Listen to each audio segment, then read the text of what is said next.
What's up, guys? Hope you're having a great day. Hope you're having a great day. And just gonna cover this for you guys beforehand. As you guys know, I'm having some issues with the laptop, so I'm using my brother's. And but anyways,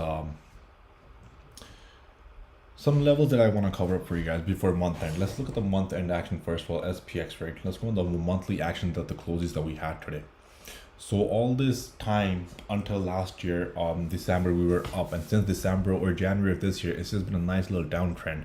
So if you guys look at this pattern, right, if we were to draw this pattern, it's a straight downtrend, right? On a longer time frame, one could argue that this is sort of a bull flag, which is fine, right? I mean, but for now, let's see if we can hold above this 3900 zone, or maybe not, or maybe we break below it. The macro obviously does not look too great, but at the same time the market has come down from 4800 all the way towards 3600, 3500 hundreds, right?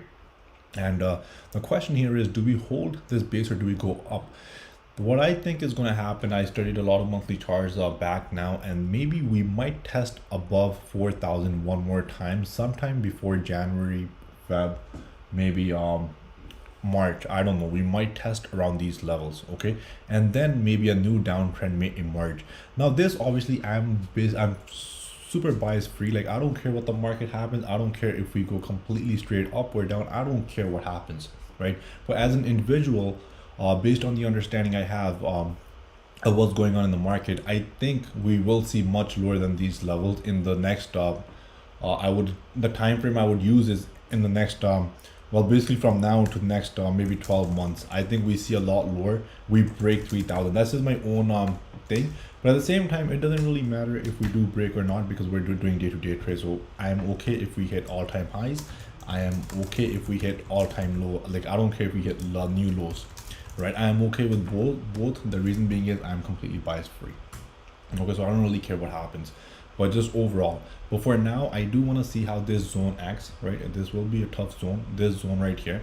And let's see what happens here in this market in the month of November. We might go up, maybe reverse in January, then we break lower, or we can just flash here and then maybe continue higher depending on what the Fed says, right? So I'm open to both sides.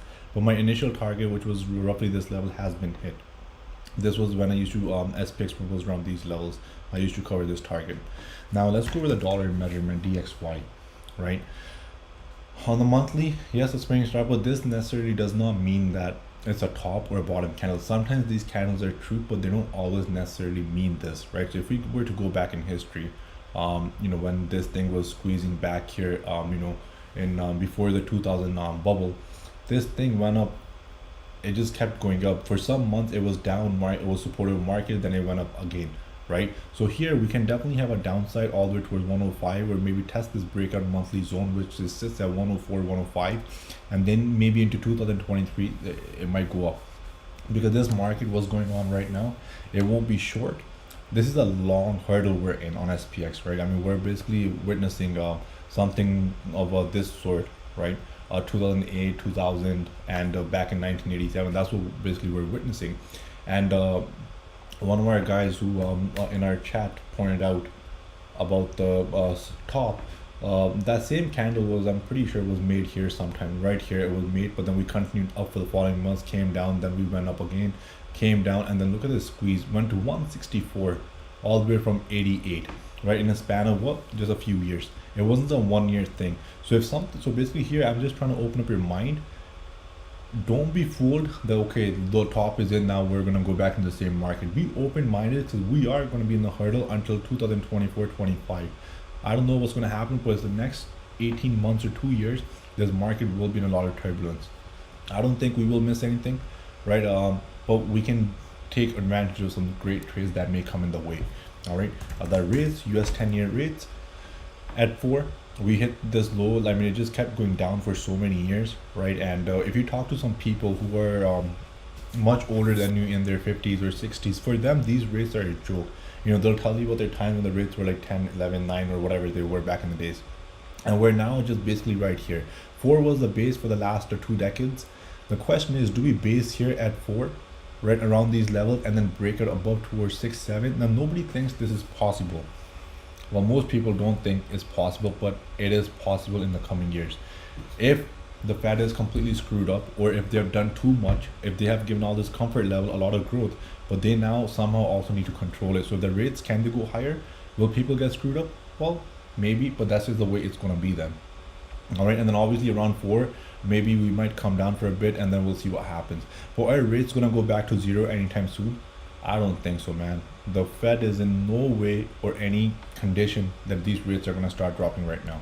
I don't think so. If they do it, then basically what's gonna happen, according to my study, as much as I understand the markets, then these years of 2003, 2035, these won't be pretty years. They will be very ugly for the world, right? Unless by then something happens with the currency and whatnot, that I don't know, right? Maybe crypto will be in play. God knows what's going to happen.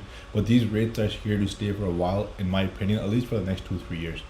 Above 3 at least above 3. I think these rates are here to stay at least above this 2.5, 3 zone right here for some time. And I think it'll be better for the economy if they do for longer term, right? And let's just go to the Apple monthly chart now. Apple monthly. And Gurvinder, I know it's too early, but it's all good, man. Might as well, right? On the monthly, seems like a very good bull flag, but this is more of a distribution pattern, right? This is a very good little pattern forming on the monthly. So when we go into 2023, we'll come back to this after 5-6 months. In May, June, we'll see where Apple is trading by next summer. Does it trade lower? I do think that it hits this zone right here of 101. I do think it hits this zone. My first equity out was right here at 140. It was up nicely when it went up, but I did not care about that because it was an investment, not an ad.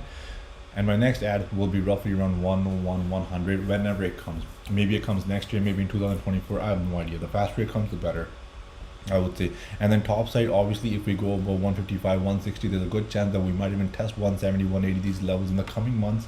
And then we'll see what happens based on the market. Do we break out higher or do we come back? I have no idea, right? But it's based on the information I have at the moment.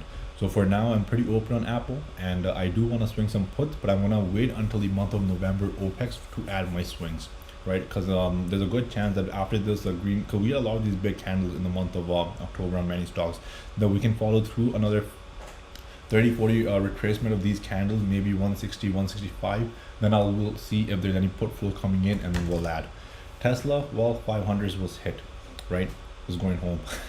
And this is a very ugly monthly candle, by the way. So I'll be looking to add some Tesla swing puts in the coming 1-2 months, because here this zone, it might just consolidate for some time before it decides to break support, if it does at all. And then my target zone hit will be right here, 120 on Tesla, and I think it's coming fast in the coming months. Sometime most likely in 2023, I think is coming. But again, I'm also open to right here if it goes higher. All right, so bias free. My fundamentals, I can have this to myself if it comes. And we'll see what happens in the zone. It's going to be very choppy. It'll be very choppy for 1-2 months, and then we basically need a base under 200 and a new downtrend will happen. What's possible on Tesla? This right here. Tesla is not meta, but this is what's possible on Tesla. Nobody would believe that this is even you yourself. Let's go back 5-6 months. Would you believe that if somebody told you, or if I told you that Facebook would go from 384 all the way towards 93 bucks, you'd be like, oh, this guy's crazy. Nah, he's not gonna. It's not going to happen. But look what happened to it. Look what happened to it, right? From 211 got cut into another half. From 93, can it go to 40 bucks, 30 bucks? Hell yeah. Anything is possible, right? That's what I'm showing you for. And so Tesla or any other stock, in fact, the same thing is possible. The same thing is possible. All right, we can get to 110. Even this 50 zone is possible. Like if I talk about technicals, this is what's possible on Tesla. Call me crazy, but this 109 and then even this $23 or $29 is possible. Some of you guys are probably calling me this guy's stupid, right? But that's fine. I'm just speaking about the technical language that this is possible. But for now, this is a strong base right here, and let's see what happens in the future. What happens? Well, again, we're trading, so it doesn't really matter if Tesla goes to all-time highs, all-time lows. I don't care what happens to it, right? And let's see what happens from here. If we hold this support and we can bounce back up for some time. I hope it goes a little bit higher. Right, then it'll be fun playing it. And then we have our another friend, Amazon. Look at this thing. Look at this thing. Right. So this stock right here had a nice little bull flag pennant breakout. I bought Tesla, Amazon right here back in the days, roughly around this area right here in 2018. I bought Amazon right here, the equity. It never looked back. It just kept going up. I'm still holding it. Obviously, that's a long-term investment. And then here I was looking for another breakout, but obviously the market failed. Had other plans. the distribution took place, and they cut this stock almost down in half. This is a very ugly chart. This is not a pretty looking chart. Even Amazon can test $81, but Amazon, I see a lot of value in it fundamentally. I think it's a great stock. So if it does come down towards 80, I will definitely be grabbing some equity, and we'll see. But for now, Amazon 101 level is the one I gave you guys. If we close below 101 on daily on Amazon, there's a good chance that this can go much lower. All right, this can go much lower, and a new downtrend will emerge. And this is via options. Okay, options, gamma readings. So you're not gonna find this online nowhere. This is just me telling you because I've done the work. I put the work in, so I know which way they're positioned in. But if we hold 101, this can definitely go a lot higher. All right, and then we have Google, another kid on the block. This is a very ugly chart. This reminds me of Meta. The only thing is this candle can act as a reversal candle for the time being. We can hit 110, 111, and then obviously this can also waterfall. If the recession really hits, like the big headlines were already in it, these things will go a lot lower. They will go a lot lower based on what's happening in the world right now. I was speaking to some companies. I do have my other business and stuff on the side that I'm doing, and I'm speaking with some companies regarding certain contracts. It's not a pretty picture out there. It's not a pretty picture out there, that I can tell you guys right now. They're already warning me about 2023, right? And I'm one of the people who might get a little hit in that industry, but it is where it is. I can't do anything, right? And but that's something to be very concerned about.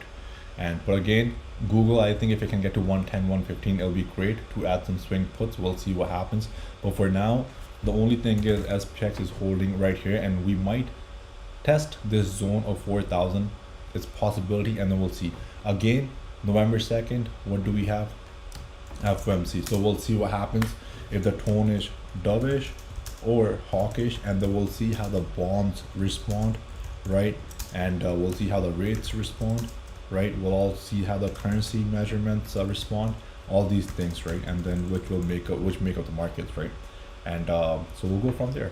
And I'm just covering this for you guys right now because I know I might not be able to do pre-market tomorrow, but there's some information.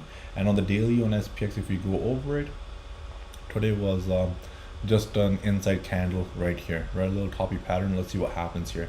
Do we continue higher or do we go lower? I have no idea. But for now, a strong base above. One thing I can tell you guys though, 3860. This level might change tomorrow. I'll see. But 3860. If we build a base underneath, we're going a lot lower than. Okay. If we build a base under 3860, we might hit even towards 3700. But above 3860, we're just basing up, and then we'll see what happens after the Fed. And another thing that I can tell you guys right now, one thing that you guys need to understand, very important. 3 things, okay? Number 1, patience. All right, patience. Risk management, right? Somebody's conviction could be extremely high into a position. That does not mean you go high. You manage your own fucking account, okay? You manage your account, right? You guys really need to manage your account. Don't fall for, if I say something with so much confidence, it doesn't matter. If LB says something, if Yash says something, if Gurvinder says something, I'm using all these names. I'm not pointing at anybody. What I mean to say is, I can be making 1,000% on my play, but that does not mean you go heavy in the next one. You manage your account, manage your size. Or manage your size. If you wanna last in this market, you better manage your size, or else you will not last in this market. You can hit 1,000%, but you will give it back to the market right away. I promise you, you will give that money back to the market. So manage your size always, and look for great trades. Look for great trades. Sit on your ass until a trade doesn't come. As simple as that. Just sit on your ass. So patience, risk management, look for great trades, and discipline.